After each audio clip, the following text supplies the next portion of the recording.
I've been told by everybody up on this roof that they're all off the roof. I am on the roof of Exposure 4. Got fire through the roof of the fire building in the entire rear section.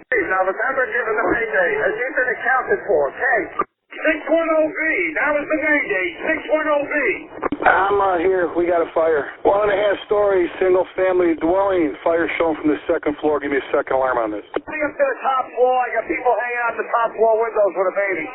Commercial building. A lot of fire, a lot of smoke. Go ahead and strike a third alarm on my orders on this. Got people on the front fire escape here with windows vented below them. We need somebody up there. Yeah, let them know we got a job. I'm pulling up now. Second alarm, I got a 1-story single-family frame. Heavy fire showing from the attic. So we're using all hands. We got one line stretch, fire on the 4th floor, second line being stretched. Primary searches are underway. Hey, welcome to our Fire Engineering Podcast, The Command Post. I'm Rick Lasky, along with my best friend, John Salka, and we've got another great topic for you today, I think. John and I talk about these different show titles and topics all the time, and we try to jot them down. We'll be together. Well, hey, we got to talk about this. We got to talk about that. Or we get one of our listeners, one of you great folks that come, emails or comes up to us at a show, at a conference, and says, hey, would you guys ever, talk about this? We got this going on in our fire department. So don't forget to shoot us some ideas once in a while our way if we get to it, or maybe we've already covered it. We could point you to that particular show. But just a reminder, FDIC International is coming up April 20th through the 25th, 2020. All right, Monday through Saturday. Pre-conference, John and I are doing our Chief Officers Field Training Program, on Monday, April 20th from 1:30 to 5:30. I'm doing a program for the Women in Fire, Sweating the Small Stuff. That's Monday morning. These are all pre-conference workshops. We always try to remind you to sign up now, sign up soon, because the seats go quick, and we want you to be able to get in there.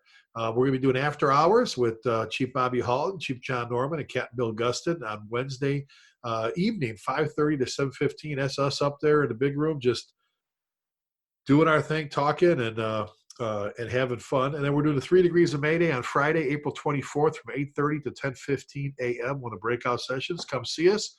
See us in the book booth. So come see us in one of our classes. We'd love to be able to visit with you. And as always, if you want to check out, see where we're at, get a hold of us. Go to our website calendars, and we try to post as much as we can and where we're going, and we'd love to see you there. If you're looking to host a program, get a hold of us, and we will get you all lined out.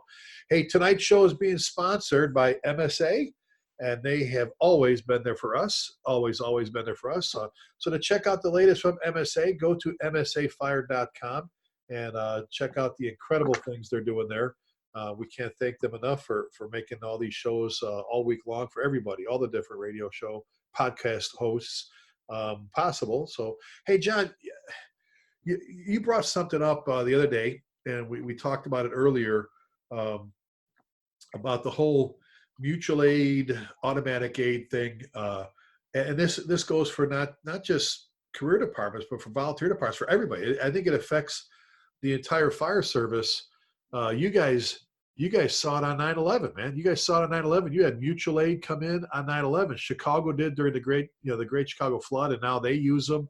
They work with the suburbs, both in and out of the city. And I think you come from the biggest fire department, and they realized, a while back that, there's a point where we may all need help from each other. But a lot of this, I think, let's talk about mutual aid and automatic aid. First of all, the difference between the two, right? What'd you say? The first what? The difference between the two, because there's a difference. Obviously, mutual aid is you calling for help. Automatic aid is it's already set up. It's the same thing, but it's already set up. So in other words, here in South Plymouth Grove, because of our current situation with light staffing and undetermined amount of people, coming out at different times of the day and night, for structural fires, we have automatic aid with both fire departments that we have to our left and to our right. We don't have a 360-degree because we have this big mountain that we're right next to. So it's just really left and right. We have Monroe in one direction and Southbury Mills in the other.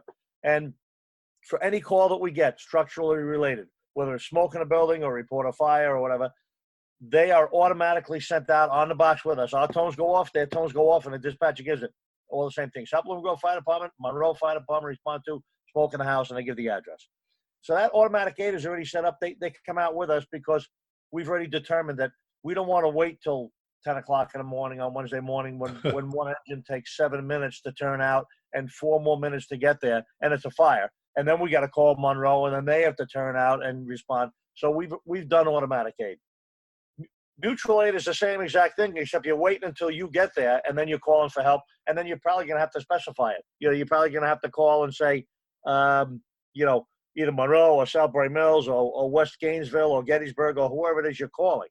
All I have to say both about mutual aid and automatic aid is I think there's a great need for improvement in the fire service all around the whole country. You and I travel around a lot. We teach a lot. We talk to a lot of audiences and a lot of people. And everywhere we go, you get a grin and a nod of the head. And a lot of places do not have any automatic aid set up at all. Now, some places do. My son Brian's a firefighter down in North Charleston, South Carolina, and he says they got automatic aid set up with everybody. Matter of fact, they got the incident command system. They got the closest units go, whether it's county, whether it's city, whether it's the city of Charleston, the city of North Charleston, or some of the smaller departments right around him. He said, we can go to a box and have 2 engines from North Charleston, a truck from Charleston, and a chief from Charleston. And it's not even set on the radio. Everybody just goes, and when you get there, that's the assignment. Those are the people that are there. So obviously, I would say that's the maximum. That's the best. That's the primo, because the computer figures out who's the closest, calls the closest people. So it's the lowest response time. It's probably the best service for the folks that are calling us. And then you got places that their tones go off one time. Whoever shows up. And, practically the person whose house is on fire would have to call again and say nobody's here yet. Right, now, right. not South Blooming Grove, but Orange County. And I have plenty of criticism for Orange County over the years. It's a good place, but there's some stuff that I think needs to be done differently at our communication center. But one of the things they do is, if within a couple of minutes nobody calls out, if within a couple of minutes of it the tone's going out for a department, the dispatcher gets on the air and says, Orange 911 to any Warwick Fire Department unit. And he says it a second time, about 5 seconds later, and if nobody answers, whoop, he tones them out a second time. It says you're being resounded. And then sometimes people who are maybe, not incapacitated, but unavailable at the moment, then maybe they'll drop what they're doing and respond.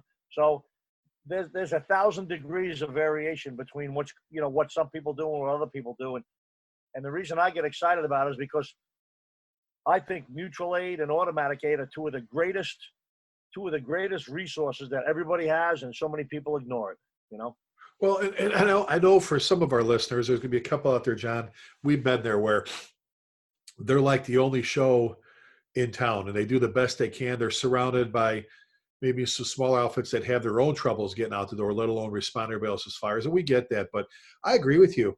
Me, I'm a big one on think big. I tell people all the time, when I was a firefighter, I would look at you and say, we leave the drill field together, the training, the classroom, and I'd look at you and say, hey, see you in Sector 3 tonight. We used to call the back of the building Sector 3, right? Because the best place to be at a fire is the back of the building, because who's usually not back there is the chief, the bosses. So it's the best place to be as a firefighter. And then when you make battalion chief, I'd leave, and the guys would say, hey, see you at the big one, chief. And I'd say, hey, think 2.5. And then as a chief, I for years, I've been saying, I got promoted to the chief in 1997, is think big. Think big. You can always turn them around. If you're thinking big, right, John, if you get a call, if they drop the tones and you're running out the door at your house, whatever, for the odorous, the hot circuit breaker fuse box or smoking fuse box, if you're thinking big, you're already thinking the fire's in the walls, right? I mean, you shouldn't be surprised. You shouldn't pull up and go, okay, this is what I got. And then you shouldn't even be more surprised when you get there and the place is on fire and you don't have enough help coming. I've said it before, John, if you turn around and don't have enough help there or on the way, shame on you. That's a big part of being a good boss, is thinking ahead, right? Yes. And I'll tell you another thing, and you're going to know this is true, because we do our Company Officer Academy, and I know we talk about the Company Officer Academy all the time. It comes out just about every time we're on the radio or online. When we do our scenarios, when we do our scenario day of training, one of the first things we ask in a lot of the scenarios is, do you need more help? Do you need more help?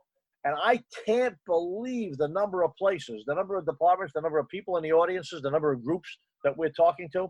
I can't believe the number that say, nah, we don't need more help. We got 3 engines and 2 trucks going, probably about 11 or 12 people. And that looks like maybe just a one-room fire. I think we can handle it. You know, and then somebody else says, yeah, same thing, Chief. We believe it or not, we're a small department. We get 4 engines and 2 trucks on everything. We're all running all day long. And yeah, that doesn't look like much, and we'll probably get it, you know? And here's the story I tell them, and I love the story. And the FDNY is not the standard. It's not the best fire department in the world, although I think it is. But I tell them, well, listen, I'll tell you, here's how it works in the FDNY. And everybody's got a lot of respect for the FDNY. We have a lot of duty. We have a lot of work. We have a great reputation. I said, listen, I'm in the FDNY for 33 years. Every different rank, lieutenant, captain, battalion chief. I said, a young lieutenant in the FDNY and 17 engine. I remember being a young lieutenant in 17 engine. Responded to report a smoke in a building, a tenement on, you know, whatever street it was, Baruch Drive. And as I'm driving there, no other reports are coming in. They're not transmitting the box. They're not saying nothing to me. I get there and I see a pretty good smoke addition coming out of just one window, but just one window. But it was a smoke addition. Engine 17 in Manhattan, urgent, guide 17, 1075, box 423, you know, 10-4, beep, beep. I said, guess what? They send 4 engines, 3 trucks, a squad, a rescue, a deputy, another battalion chief. I said, even if I was on a box where there was 3 engines and 2 trucks going, and I gave a 1075, they send a 4th engine, the 3rd truck, the squad, the rescue, and a deputy. That's in the FDNY. You already had 3 engines and 2 trucks going with 5 or 6 people in each rig. And with the first arriving officer says 1075, they send another engine, another truck, a squad, a rescue, another battalion, and a deputy. I said, most of the time we don't need them. A lot of times we do, but most of the time we don't. I said, I've never been to a fire where I used all hands, meaning everybody that they sent on the box I'm using. I've never, ever used all hands and not said, give me an additional engine and truck.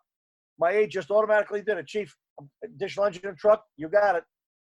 And why? Because when something suddenly happens, when suddenly somebody drops a mayday, or when suddenly says, we get fire exposure, I can turn around over my right shoulder and say, 48, you hear that?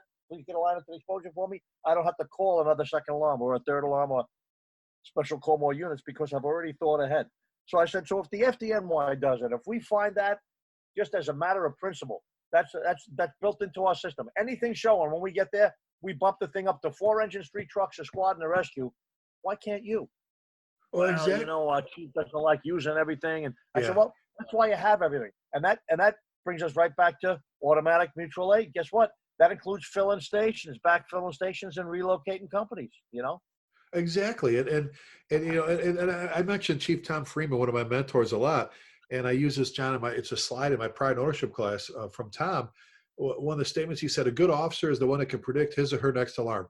He used to say, any mope in a white helmet can stand in the front lawn and burn to the ground you got in front of you. You turn around and don't have enough help coming or there, shame on you. And I think, you know, now, on the greatest side of things, on a very, very big positive, there are not that many maydays in the fire service. When you look at how many structure fires we respond to a year, and look at, you know, thank God, like I said, there aren't that many.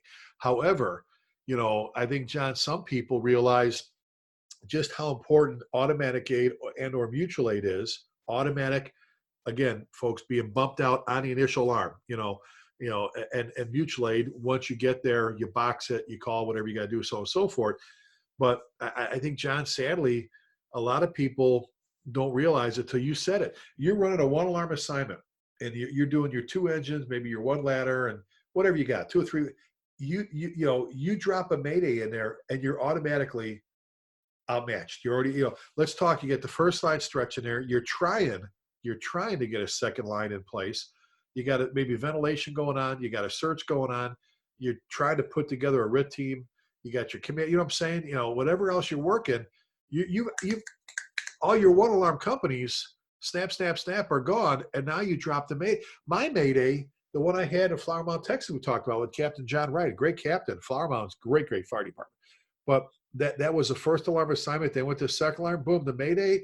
When I got there and they called the mayday, as I'm walking on the street, when I walked up, John, the only people that were in the building was Captain John Wright and his firefighter trapped on the 2nd floor on fire. Everybody else, the first alarm assignment and those that were there part of the second, were all out changing bottles. And that's my point. If we truly believe and the statistics, and you and I are into like Bill Carey always says, we're into the data, not drama. The first 24 minutes, I know our good friend Don Abbott says, I think 26, 27. The first 24 minutes is what I believe it is when we injure and kill most of our firefighters. Now, there's some obviously later on, later on down the road in the incident, but the majority, and to our listeners, if you do your own research, read the articles, look at the reports, write down the time of dispatch, and then write down the time they get jammed up. It's almost always, never say always, within the first 24 minutes-ish of the fire, which means it's usually your first alarm assignment. You're on your first bottles because you got to take out your response times, getting a line stretched in, and so on and so forth. So we're really talking, you've gotten rid of your response times and deployment times into the building to get to where you're at. You don't have enough help there. You drop a Mayday in, you're going to be scrambled. You're going to be screwed. So having that, and John, one of the things, and you can appreciate this with where you're serving as chief of your volunteer department, very busy area. And I love how you say we don't have any fires, and my phone's always going off for fires in Orange County in your department. Okay, it's funny. Yeah, but you go to other people's fires all the time. But in Denton County, John, I remember when I got to Denton County in 2000 in Texas, a lot of the volunteer departments, on the north side of the county, you'd hear the tones get set off, and they would dispatch one fire department to a possible structure fire, and you'd wait. Then you'd hear them go out, or maybe page again, and then you'd hear them go en route with the one engine, and they could see the smoke, or they get there, and then they would start, as you call it, the takeout menu. They would start calling for this engine, that engine, or whatever. And I'm like, God, you just wasted all this time. How about setting up? Well, that's what we graduated to where now when you listen to it, and Denton County is a very progressive county with some great fire departments. Now you hear some of the volunteer places, you hear like 3 sets of tones go off, and you hear like 2 going to the scene and 1 is on standby, or, and they're doing this ahead of time, so they're not getting caught short. How many times have you dealt with that in your career where, depending on who the lieutenant is or the chief of the day, well, I'll call, this department, that department, this department, then tomorrow another grass fire, I'll just say that, another brush fire, and they call, well, this department, because it's a whole different guy running the scene or gal. Instead of just being able to tell dispatch, give me a second alarm, having something predetermined. You said it before. All this stuff needs to be worked out well ahead of the fire, right? And this is another thing that comes up all the time in training. And this is another thing that comes up all the time with me when I'm out in the field, when I'm out training people, doing seminars, whether it be live fire training or scenarios or whatever it is. Again, the same thing. Oh no, chief, we're all into mutual aid. We definitely call people. I say, well, so how do you do it? Do you have a second alarm? Well, no, they don't have that built in yet into the system yet, or the system can't handle it, or the computers aren't updated enough. So we got to call, but they come right away and blah blah blah blah blah. And I'm saying to myself, really, and the interesting point is, whose job is this? And it's your job. It's the fire chief's job. This is one of the jobs of the fire chief. He's the one who has to promote this. He's the one who has to make this happen. He's the one who has to talk to his fellow chiefs from the departments around him and say, hey, guys, listen, we're getting pretty metropolitan here. We're getting pretty suburban here now. We're not the little rural community anymore. Let's build something into the system. Let's talk to the county coordinator. Let's talk to whoever it is that's in charge of this. Let's get a system set up now where we can just give a second alarm, and we already know what it is. I'm telling you, we have it right here in South Blooming Grove. We sat in the office the other night, Pete, myself, and Ray, and we went through for the different boxes. Now, we don't actually have a box at every intersection like they do in cities, but we have our district broken into like 4 different boxes, numerical boxes. Response areas, yeah. Right, and we just so for every structure in that area, in that geographical area, which is box 2135, we say, you know what? For a second alarm, we're going to get an engine from Monroe, a truck from Salisbury Mills, and a routine from Washington. And then for a third alarm, we're going to get a tanker from Chester. And we go through the whole thing, and we plug them all in, and everybody plugs them in. Then they send it out to you. They send a sheet out to you saying, here's who's requested you for different things. And, of course, nobody says no. You say, of course, yes. And now it's all built into the system. We get somewhere to an address. All I have to say is transmit second alarm. And we've already decided, we've already thought about it, and sometimes we even change it occasionally. Every year you can revisit it if you want, or sometime in between if it's necessary. But the whole point is this is a relatively rural county, and we still have that in place. There's really no excuse for counties or cities or fire prevention districts or county fire dispatch centers there's really no excuse for somebody not to at least be looking at this and upgrading whatever they have. So make it easier for who? Make it easier for the folks working out in the field so they don't have to pull out like I say all the time, a Chinese food menu and say, give me one from column A, one from column B.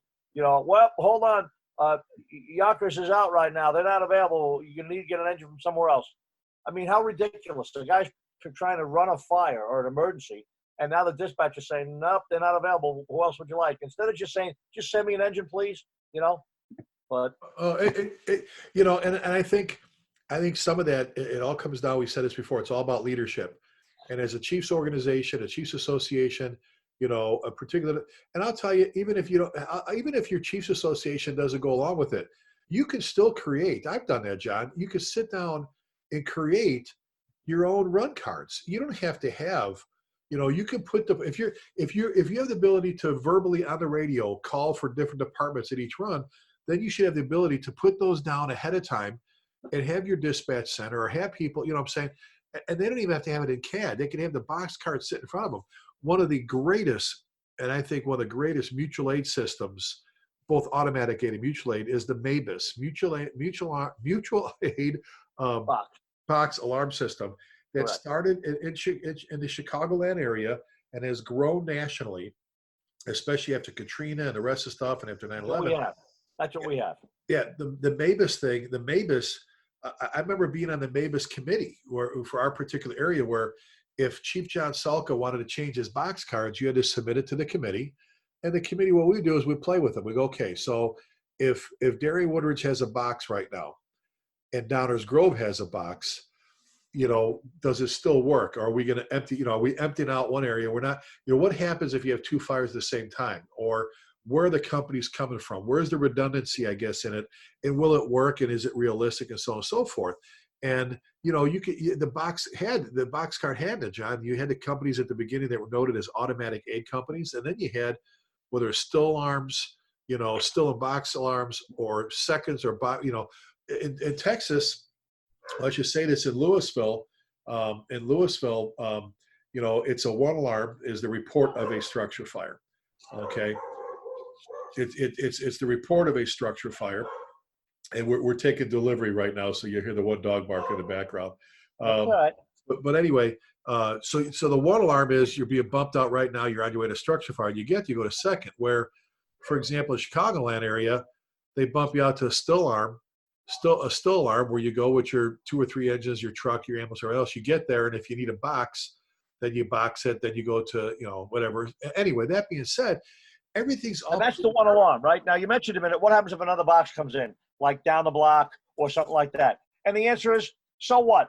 You know what? Even if your system isn't robust enough to do that, but at least it handles the first one, which most folks don't get a second fire when they get a first fire. It happens occasionally here and there, but it doesn't happen in lots of places. So if a second run comes in, guess what? Your tones go out, Densher, Supplement Grove, you have another alarm in your response area, report a smoke in the building, 123 Main Street. Now, you might get on the air then and say, listen, we're fighting a structural fire right now. Is my relocator in quarters? If so, send them. And if not, have an engine from Monroe cover that box. So maybe you're going to have to dance a little bit. Maybe you're going to have to handle that, by the seat of your pants, the second run. But still, that doesn't mean you shouldn't have this all set up for at least the first alarm for every company, for every box, have it built into the system. Well, exactly. And the MABUS actually was so good that not only did they have the redundancy built in. Look, there's going to be once in a while, and once in a blue moon, you're going to have that happen, or you're going to have 2 fires. Look, when I was interim chief in Trophy Club, John, one station department, great fire department, great guys and gals, right? I was there a couple of weeks, and we had that storm come through. I remember telling us we had 6 lightning strikes. 2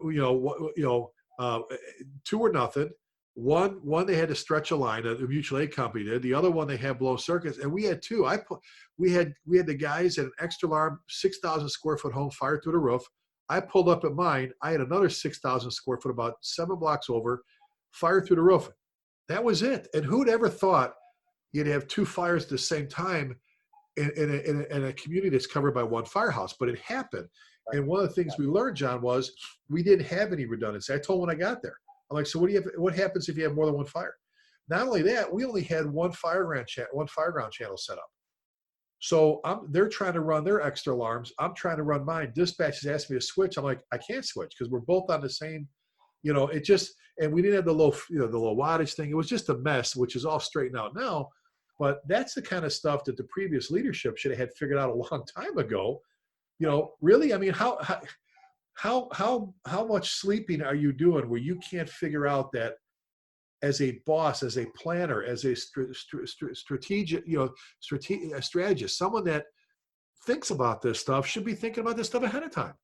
And that is some of the stuff that should be handled at some of these Chiefs Association meetings, and I'm not knocking Chiefs Associations anywhere in particular, but, some places are so busy doing the raffle and doing the summer picnic and stuff like that, but they don't have a professional tactical element, which should go on as well. There should be, a committee within the Chiefs Association of, an operations committee that talks about, hey guys, we're going to talk a little bit more about radios. A couple of departments are having problems with interference with each other, or with battery life, or with whatever it is.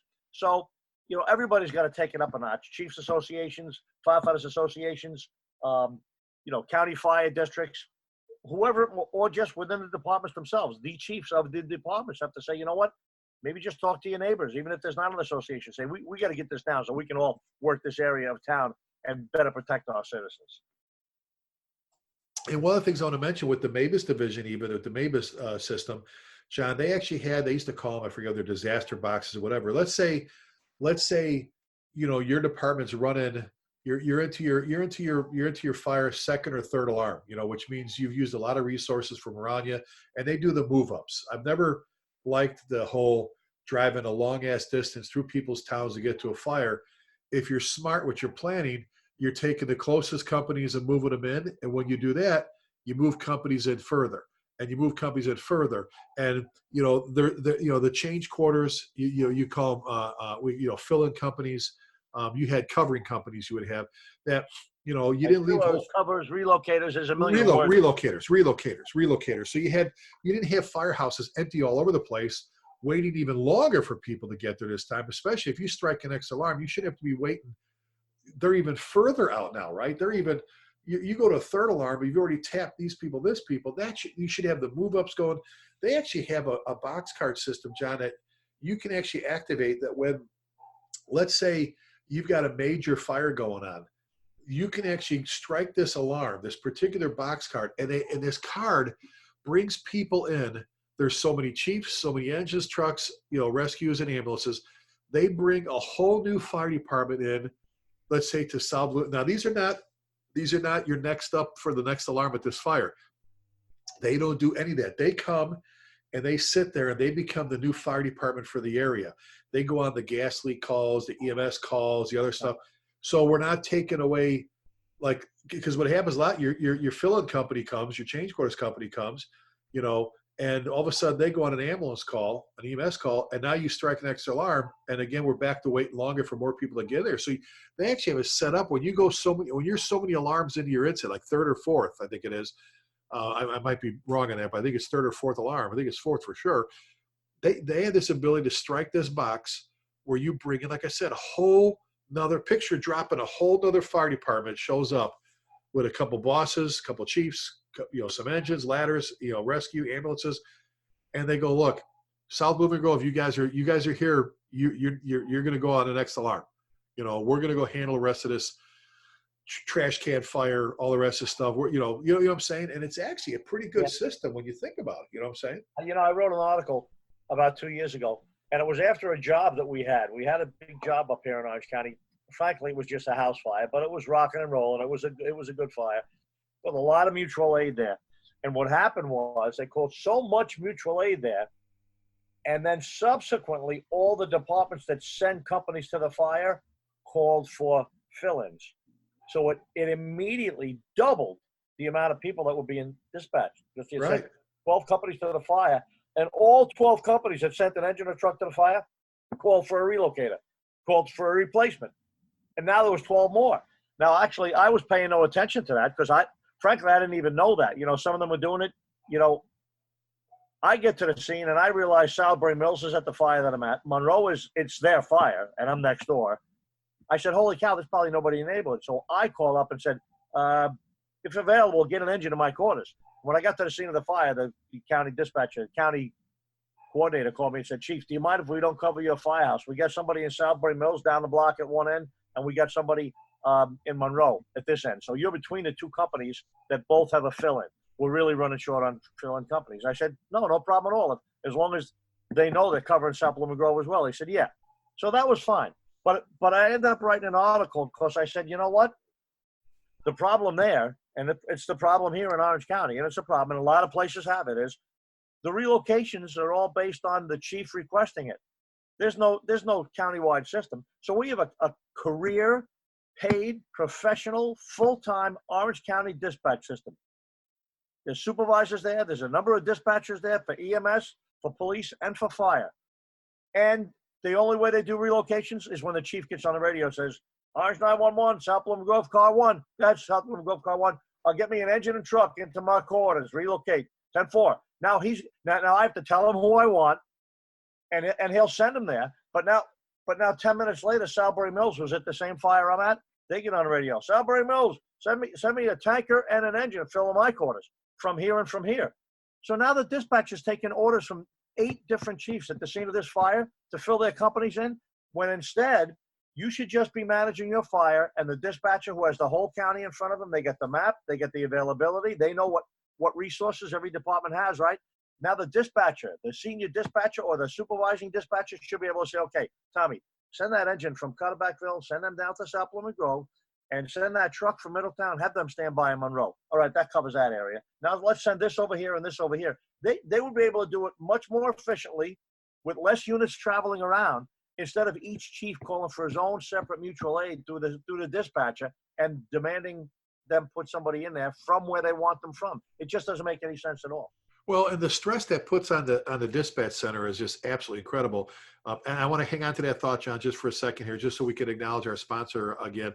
Hey, folks, you're listening to the Command Posts on fireengineering.com with Chief John Salka and Chief Rick Lasky, and we want to take a moment to thank our sponsor, MSA, for the continued support of the fire service. MSA has created a wireless handheld device that includes thermal imaging, firefighter ranging, a motion alarm, and cloud technology with GPS, all in an effort to keep firefighters connected to dispatch, command, and most importantly, to each other. So for more information on that and everything that MSA does for us and so many, shoot over to msafire.com and check it out.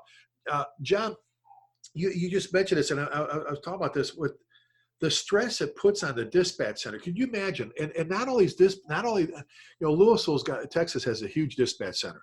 Not everybody has that. Some dispatch centers have one person in there dispatching the local police department and the local fire department, or maybe they do a couple. And now you dump all this, you know what I'm saying, right? I mean, on one dispatcher? Which brings us to another level. So the next level is, guess what? It's 2019. So even if you get a little small semi-rural or suburban dispatch center, invest in some technology, for crying out loud. Most of the time, the technology can handle it. Most of the time, if you've got a good computer system and there's a working fire, the dispatcher can hit the button, to upgrade or fill in. And the dispatch computer will select and fill in the companies and balance everything out for you. So if you have a good staffed one, they can do it. If you don't have good staffing, I'm sure there's some investment can be made in technology, and the computers can do it. Well, you said it. If you have a CAD system, I know very few CAD systems. I don't know any, to be honest. Maybe they're out there. You can send me an email if you have one, where you can't build it into the system, where dispatch can they hit that next alarm. And John, especially countywide, like you said, countywide, or there's combined resources, dispatch centers, combined agencies, where that the neighbor, that Capel, their closest engine, isn't available to you now. It automatically accounts for, those people. It automatically accounts for, who's there, who's not, who's taken care of. Instead of like we're laughing, but it's almost 2020. We're landing on other planets now. We you know what I'm saying? For crying out loud, you got to send up a balloon or a pigeon to get a truck to a fire. It just doesn't make any sense. Oh God, it's just exactly. And look at how far it takes. Everybody got the incident command board, and they got three degrees, three depths of thermal imagers, and everyone's got all this technology, but they don't have a dispatch system where they can just say transmit a second You alarm. said it. You could stand at the back, which I still don't understand why you stand in the exhaust at a fire. But they put thousands and thousands and thousands of dollars into this command setup and radios and stuff. And like you said, weather balloons and green lights and red lights and LED lights and headsets and stuff and passport accountability systems and electronic command boards and, and vest. We don't forget, you can't forget the command vest, the vest, the amount of money, you said it. And you can't figure out, I think some of it just, I don't know. I'll blame it. I'm gonna blame it on the leadership. If you can't figure this stuff out on how to get people to come together and go to each other's fires, then you got bigger problems than whether you do mutual aid and automatic agent. And I'm not knocking clean cabs, but there's the next newest big thing that's coming out now, and of course all the manufacturers are jumping on it and building, $100,000 more expensive rigs so you can have the air retrieval system on there or whatever it is, and those are all real hazards and they're real situations that have to be handled. But there's companies that are going buying clean cabs that don't have radios for every firefighter. You know what I'm saying? So there's a lot of stuff that hurts firefighters. It's not just that. And exactly. So again, right? Figure it out ahead of time. And if you've got knuckleheads around you as a boss, you got these chiefs that don't get it, then do it yourself. We had to do that, John. We were at a place where we did our own cards. We did our own box cards. We did our own stuff. And our dispatcher, if I said, give me a second alarm, they opened up a 3-ring binder and there were box cards in there. And we had, the first page was what box card covers what area, or we would tell them, give me box, I'll just make it up. Give me box 301. And you should know your boxes, right? Your box, give me box 301. They would flip open, I swear to God, they would flip open a binder and go, right? You and I both have, I have cards from the late 1800s and early 1900s that tell you what engines are due on the first alarm or still alarm or whatever you call it. What trucks. And that's okay. They're dispatchers. They're sitting at a desk. They got a light on. They got a cup of coffee there. The heat is on. They're comfortable. It's a climate control room. That's okay that they have to maybe go pull that book out for Louisville, and open it up, the red binder. Oh, anytime you get a job in Louisville, the red binder is right here. And you ask them, and they'll tell you they would do anything to have that. The one thing they know, because you and I both love our dispatch centers. We know how important they are, how incredible our dispatchers are, the alarm office. We've talked about them oodles of times. If anything, they're begging you, please just give me something. Give me the playbook. A lot of dispatchers hate to do the fire desk sometimes. You go, why do you hate, like when they do police or fire? Well, because we never know how it's going to go. On the PD side, everything's regimented. Everything's this, everything's that. On the law enforcement side, they get this. Oh my God, on the fire side, if they have an extra alarm, we don't know what the hell they're going to do, and so on and so forth. So most of them are begging you to do it. So, hey, folks, whatever you have to do to figure out what you have to do, first of all, to do automatic aid, to have units coming, when they drop the tones, they're dropping their tones. They're coming right now. You can always turn them around. And then the next level would be, what do you have? You have your automatic aid level, first level, and then what do you have coming mutual aid after that? John, you and I say it all the time. You can always send them home. You can always send them home. My thing's been, who doesn't want to go to a fire? How many times? Right, your neighbors are probably sitting back listening to the radio anyway. I get text messages now. Hey, Mountain Lodge has a job. You listening, Chief? And I'm like, yep. Guys are waiting to go. Oh, they're actually driving to your firehouse, waiting to be toned out because they know they're going to go or hoping they go. Like I said, take advantage of it. Be a forward thinker. Make sure you got good stuff going on. John. Hey, let's close things out here. Any final thoughts on mutual aid and automatic aid? Well, the only thought I really have on that is some of the things we already mentioned. That this is some of the stuff that if you can't get it enacted, if you can't make it happen on a bigger scale, on a larger scale, maybe it's something you can just do locally. Have a little card catalog or something, even something in the apparatus that can tell your guys what to call. A lieutenant riding the front seat, if he has a working fire, he can quickly look at the card and say, send me an engine, and a truck from these 3 places. At least he doesn't have to start racking his brain if he's a young man or a young woman and they don't have a lot of experience, So other than that, just keep on, like we always say all the time, keep on reading, keep on training, keep on finding out new stuff every day. Absolutely. Take a look around, figure it out. Like I said, when it comes to mutual aid, automatic aid, if you're listening going, I can't believe that we're approaching 2020 and people still don't do this. They do. Make it happen. Figure it out. It'll be better for your people. It'll be safer for your people, better for your community. John, we're on Facebook. We're on Twitter. We got our website. So what is your website? JohnSalka.com? Correct. JohnSalka.com. And email for them to get a hold of you? ChiefJohnSalka@gmail.com.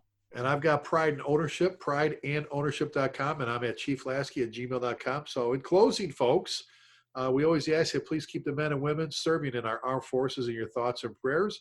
And remember, never forgetting means never forgetting. Thanks for listening in. Thanks for joining us. Spread the word, and we appreciate you. Be safe, and God bless you.